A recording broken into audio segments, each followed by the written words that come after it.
Morning students, कैसे हो आप। मुझे उम्मीद है कि आप अच्छे होंगे।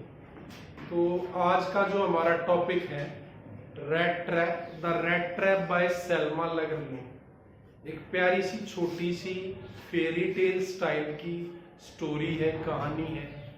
जुड़ाव सा महसूस करेंगे। एक आध बार आपको लगेगा कि रियल लाइफ में आपके सामने भी घट रहा है।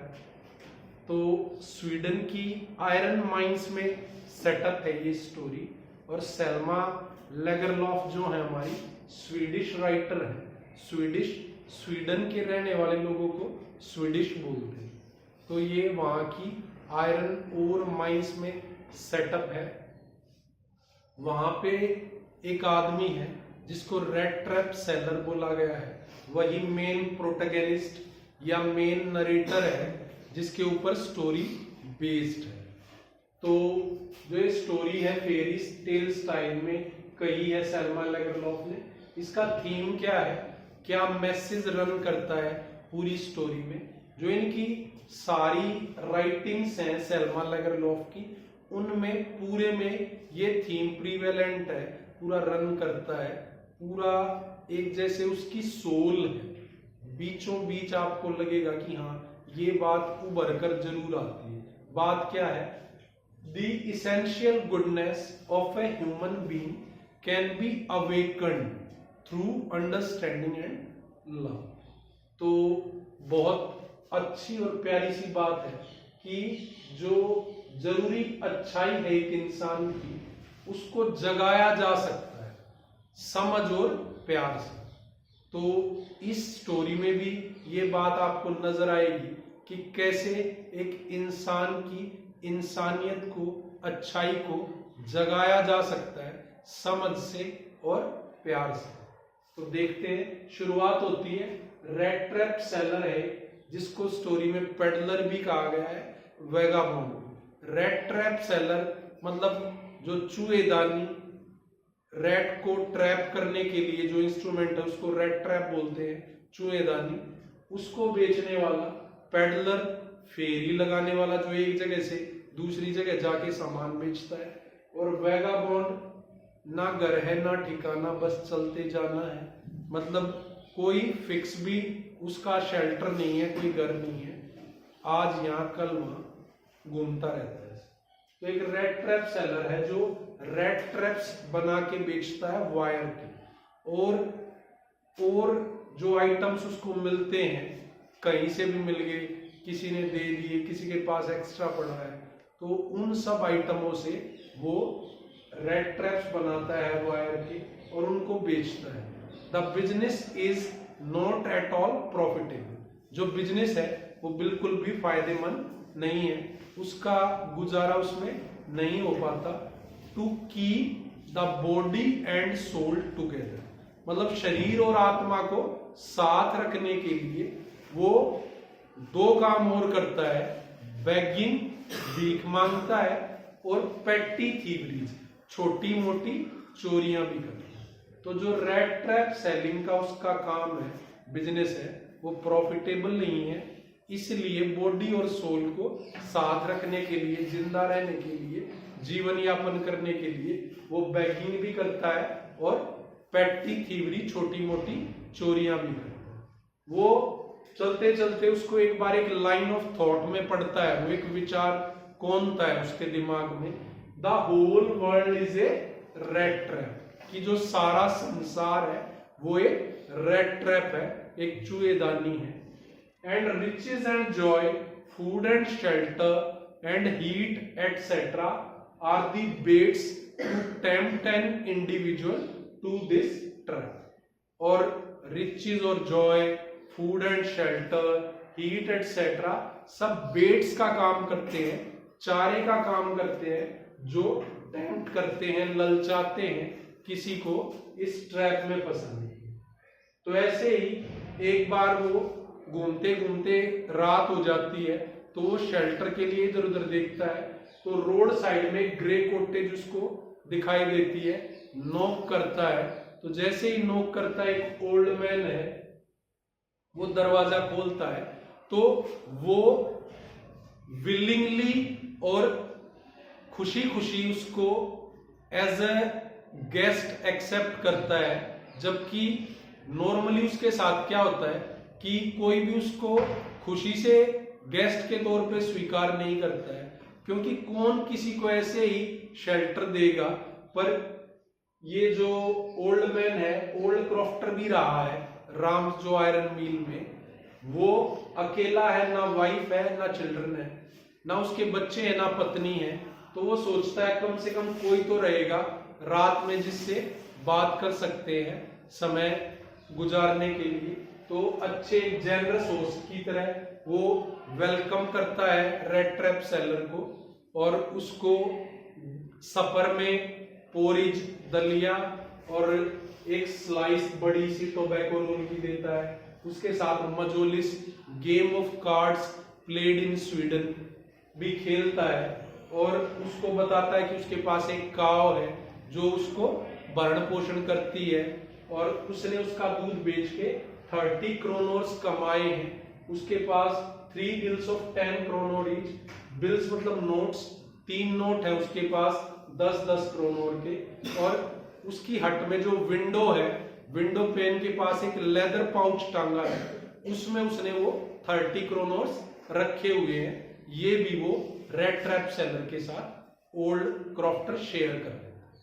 वो एक अच्छा आदमी है, जैसा अच्छा वो है तो सबको वैसा ही सोचता है, तो सारी चीजें अपनी रेड ट्रैप सेलर के साथ शेयर करता है। फिर सो जाते हैं। सुबह जब उठते हैं तो ओल्ड मैन को अपनी गाय का दूध निकालने के लिए जल्दी निकलना है, तो रेड ट्रैप सेलर सोचता है कि जब होस्ट ही जा रहा है तो मुझे भी जाना चाहिए, और दोनों साथ में कॉटेज को छोड़ते हैं और साथ में छोड़ते हैं।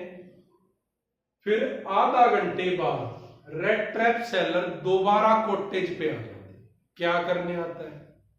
वो क्या करता है, जो विंडो पेन है उसको ब्रेक ओपन करता है, तोड़ता है, हाथ अंदर डालता है, लेदर पाउच से 30 क्रोनोर निकाल के पॉकेट में डाल लेता है और चल पड़ता है। फिर हाईवे को से चल रहा होता है, वो हाईवे छोड़ देता है। ही टुक टू वुड्स, वुड्स मैंने जंगल, फॉरेस्ट का रास्ता ले लेता है, क्योंकि उसने चोरी कर ली है 30 क्रोनोर्स ओल्ड क्रॉफ्टर के।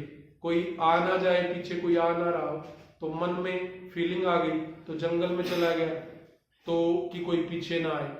चलते चलते वो क्या होता है, उसको लगता है कि वो ना एक ही पार्ट ऑफ द फॉरेस्ट में घूम रहा है, ऐसे गोल गोल गोल गोल, तो ऐसे ट्रैप से में घूम रहा है वो, और वो कहीं भी पहुंच नहीं पा रहा है, और वो he is tired to death, मतलब इतना थक जाता है कि मरने की हालत में आ जाता है, और वो बिल्कुल गिर जाता है नीचे जमीन पर। उसको लगता है उसका लास्ट टाइम अंत समय नजदीक। तभी उसको थंपिंग साउंड सुनाई देती है जोर जोर की, ग्राउंड पे उसके कान लगे होते हैं, तो उसको फिर लगता है कि ये कहीं आयरन मिल से ये साउंड आ रही है। तो वो साउंड को फॉलो करते करते चल पड़ता है साउंड की डायरेक्शन में, और पहुंचता है राम्स जो आयरन वर्क्स में। गेट खुला है, वहां पे मास्टर स्मिथ और उसका अप्रेंटिस काम कर रहे हैं फोर्ज के फर्नेस के पास। वो परमिशन मांगता है, वो उसकी तरफ देखते भी नहीं है, एक हॉटी सा कंसेंट दे देते हैं, और वो वहीं पे टाल सा रागामुफीन है, मतलब चीथड़ों में के कपड़े है, बड़ी बड़ी दाढ़ी है, वो वहीं पे लेट जाता है फर्नेस के पास। सर्दियों का मौसम है, दिसंबर का टाइम है। फिर क्या है, जो ये आयरन मिल है राम जो, इसका ओनर जो है आयरन मास्टर है। वो एक ऐसा आदमी है जो चाहता है कि मार्केट में बढ़िया क्वालिटी का आयरन सप्लाई करे, ये उसका एम्बिशन है। ठीक है, तो एम्बिशन है, उसका इरादा है। तो वो क्या करता है आयरन मास्टर, सुबह भी आता है आयरन मिल में और शाम को भी आता है। बेशक मास्टर स्मिथ और अप्रेंटिस को कोई फर्क नहीं पड़ता कि मिल में कौन ठहरा है, कोई नहीं, पर आयरन मास्टर को पड़ता है। जब वो आता है मिल में तो फर्नेस के बिल्कुल नजदीक एक टैल से रगामुफिन, मतलब रेड ट्रैप सेलर को लेटे देखता है। उसको देखता है, बड़ी सी दाढ़ी है, चीथड़ो टाइप कपड़े है फटे पुराने, और स्टीम उठ रहा है उससे, थोड़ा बहुत गीले होंगे फर्नेस के पास, तो भाप निकल रही है कपड़ों से। तो वो उसको ना अपना एक ओल्ड एक्वेंटेंस समझ लेता है, पुराना जान पहचान वाला। वो रेजिमेंट में था, तो उस रेजिमेंट में एक कैप्टन था, उसका नाम था कैप्टन वॉन स्टैले, और निकनेम था उसका नील सोलोव। तो वो उसको नील सोलोव समझ लेता है रेड ट्रैप सेलर, और उसको देखता है। फिर उसको वो खड़ा हो जाता है, तो उसको देख के तो वो उसको कहता है कि आपको रेजिमेंट नहीं छोड़नी चाहिए थी। तो रेड ट्रैप सेलर को भी लगता है कि ये मेरे को कोई और आदमी समझ रहा है और सोच रहा है कि मैं फला आदमी हूं जो मैं नहीं हूं।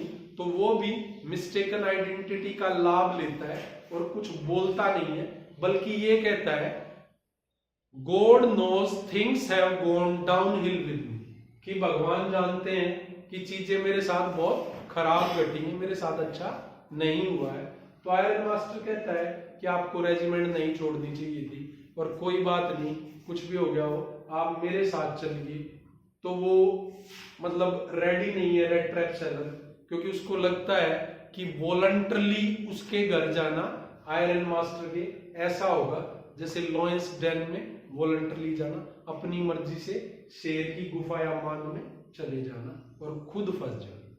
तो rat trap seller is reluctant to go with iron master, but iron master said that Elizabeth is dead, the boys had gone to abroad, we are only living alone in the house, none other than my oldest daughter and myself.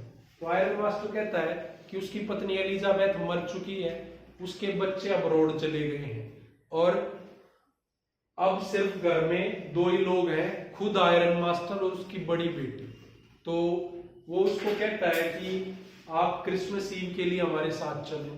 वो मानता नहीं और मना करता है। फिर iron master चला जाता है, पर आधे घंटे बाद एक कैरिस की गाड़ी की आने की आवाज सुनाई देती है, और उस गाड़ी से उतरकर एक not so pretty but modest and shy looking girl came there, who is Edla Wilmanson, oldest daughter of the Iron Master, who is kind and generous, modest and shy. तो आधे घंटे बाद एक गाड़ी आती है जिसमें एक लड़की आती है जो उतनी सुंदर तो नहीं है, पर काफी मोडेस्ट है, शाई है और जेनरस है और काइंड। उसका नाम एडला विल्मनसन है, वो आयरन मास्टर की डॉटर है। और वो आती है और रेड ट्रैप सेलर को कहती है कि आप हमारे साथ क्रिसमस ईव पे मेरे घर चलिए, मेरे फादर भी चाहते हैं। पर आयरन जो रेड ट्रैप सेलर है वो चाहता नहीं है। तो एडला उसकी आंखों में देखती है और उसको लगता है कि या तो उसने कोई चोरी की है, या तो ही हैड स्टोलन समथिंग, और he might have escaped from the jail, कि या तो उसने कोई चोरी की है या वो जेल से भागा हुआ है। तो वो डर उसकी आंखों में देख लेती है, पकड़े जाने का डर। तो उसको कहती है कि you will be as free you are now, कि मेरे घर आने के बाद भी आप उतने ही स्वतंत्र रहोगे जितने आप यहाँ हो, आपका जब मन हो आप चले जा सकते हो। तो ऐसा परसुएड करती है वो, थोड़ा नम्रता से, रिक्वेस्ट से। तो रेड ट्रैप सेलर एकदम से मान जाता है, उसके साथ चल पड़ता है। जब साथ चलता है तो उसको एक आइडिया स्ट्राइक करता है फिर कि वो ट्रैप में फंस गया है और उस ट्रैप से बाहर आने का कोई भी रास्ता नहीं है। फिर क्या होता है, वो घर चला जाता है, सो जाता है। सुबह जो सर्वेंट है घर के, उसकी जो एयर कट कर देते हैं, शेविंग करते हैं, उसको नहला धुला के एक सूट पहनाते हैं। जब ब्रॉड डे लाइट में एडला और उसका फादर देखते हैं तो उनको पता चल जाता है it is a case of mistaken identity, कि उनसे गलती हुई है पहचानने में। और जो आयरन मास्टर है एकदम से कहता है कि मैं पुलिस को बुला लूं क्या, तुम्हें तुरंत चले जाना चाहिए। तो रेड ट्रैप सेलर कहता है कि मेरी गलती नहीं है, मैंने नहीं कहा था आने के लिए और मैं आना भी नहीं चाहता था, आपने ही फोर्स किया, परसुएड किया। फिर भी वो नहीं मानता और चाहता है कि वो वहां से स्लिप कर जाए, निकल जाए तुरंत, वरना पुलिस को बुलाना पड़ेगा। पर एडला persuades her father to let Peddler stay with them. तो एडला कहती है कि इसको कभी भी सुकून का, चैन का समय नहीं मिला, इसने कभी भी भरपेट नहीं खाया है, कि उसकी पेडलर का अपीयरेंस कैसा है, sunken cheeks, दसे हुए गाल and hunger gleaming from his eyes, और भूख उसकी आंखों से जागती है। तो एडला अपने फादर को मनाती है कि उसको क्रिसमस पे रुकने दिया जाए उनके साथ। उसके कहने पर फादर कहते हैं कि तुम अच्छी उपदेश देने वाली नहीं हो और ये खराब आइडिया है, फिर भी वो मना लेती है अपने फादर को, और पेडलर उनके साथ रुकता है, ब्रेकफास्ट करता है, वहीं पे फिर वो सोता रहता है। दिन में उठा के उसको लंच कराते हैं, फिर भी वो सोता ही रहता है। उसको पोरीज वगैरह ऑफर करते हैं, वो फिश और पोरेज। फिर अगले दिन अर्ली क्रिसमस सर्विस के लिए जल्दी से उठकर एडला और उसके फादर को चर्च जाना है, तो वो दोनों चर्च चले जाते हैं, जहां पर उनको ओल्ड क्रॉफ्टर मिलता है, ओल्ड मैन। वो अपने साथ क्या क्या घटा है वो बताता है कि he has been robbed of 30 kronor by stranger by peddler. तो ओल्ड क्रॉफ्टर मिलता है उनको, एडला को, आयरन मास्टर को, और वो चर्च में सबको बताता है कि कैसे उसके साथ रोबरी हो गई है, 30 क्रोनर उसके छीन लिए गए हैं, चोरी करके ले गया। तो एडला को और उसके फादर को तुरंत आइडिया लग जाता है कि किसने वो पैसे चुराए होंगे, और वो जल्दी से घर आते हैं। लगभग 10 बज चुके होते हैं। आयरन मास्टर सर्वेंट से पूछता है if anything is left in the house, कि कुछ बचा है घर में या सब ले गया वो, क्योंकि वो चोर था पेडलर। फिर सर्वेंट कहता है he hasn't taken anything, on the contrary he had left a package behind, कि सर्वेंट कहता है वो कुछ नहीं ले गया है, बल्कि इसके उलट वो एक पैकेज छोड़ के गया है मिस एडला विल्मनसन के लिए। तो वो जो पैकेज है वो खोलती है, तो उसमें एक लेटर है, honourable Miss Edla Willmansson, this is a gift of a rat trap by a rat who is raised to the status of Captain von Stanley and had been treated as if he is a real captain. Thank you for giving me the power status to get myself freed from the trap which has been set by people like Old Crofter, who kept 30 kronor as a bait for wanderers। तो letter में वो लिखता है कि honourable Miss Edla विल्मनसन को addressed है वो letter, और वो एक रैट ट्रैप का गिफ्ट देके जाता है। कहता है कि रैट ट्रैप का गिफ्ट है एक रैट की तरफ से, और जो फंस गया था बेट में, चारे में, जो ओल्ड क्रॉफ्टर ने रखा था, तो वो 30 क्रोनोर्स भी वो वापस लौटाता है, और लेटर में लिखता है कि ये ओल्ड क्रॉफ्टर को वापस रिटर्न कर दिए जाएं, और थैंक यू, आपने मुझे कैप्टन वॉन स्टैले के स्टेटस पे रेज किया और मुझे पावर दी कि मैं जो ये ट्रैप है इसको तोड़ के फ्री हो जाऊं। Thank you for raising me to captain von Stahle status, और with warm regards captain von Stahle. तो ऐसा कह के वो लेटर एड्रेस करके गया है कि एक रैट ट्रैप का गिफ्ट है एक रैट की तरफ से, और थैंक यू, आपने मेरा स्टेटस इतना बढ़ाया और मुझे ताकत दी कि मैं इस ट्रैप से फ्री हो जाऊं। तो प्यारे बच्चों, आपको समझ में आ गया होगा कि एडला की जो अंडरस्टैंडिंग, लव, जेनरोसिटी, काइंडनेस, उसकी वजह से रैट ट्रैप सेलर ट्रैप से निकल पाया। Whole world is rat trap, उस ट्रैप से निकल पाया और खुद को रेज कर पाया, अपनी इंसानियत, अपने अच्छे गुणों को बाहर निकाल पाया, और 30 क्रोनोर्स भी लौटा पाया, due to all understanding and love, generosity and care shown by Edla Willmansson. तो प्यारे बच्चों, मुझे उम्मीद है आपको अच्छे से समझ में आ गया होगा पूरा चैप्टर। ये फुल एक्सप्लेनेशन है, एक बार में ही पूरे चैप्टर का जिस्ट है, तो आप इस वीडियो में पूरा चैप्टर क्लियर है आपको एनसीईआरटी लाइन बाय लाइन पढ़ने की आवश्यकता भी नहीं रहेगी, एक बार से ये क्लियर होगा। फिर भी आपकी कोई क्वेरीज हो तो कमेंट सेक्शन में डाल दें, हम आपकी क्वेरीज को रिप्लाई करेंगे। Thank you, have a nice day, this is all for the day.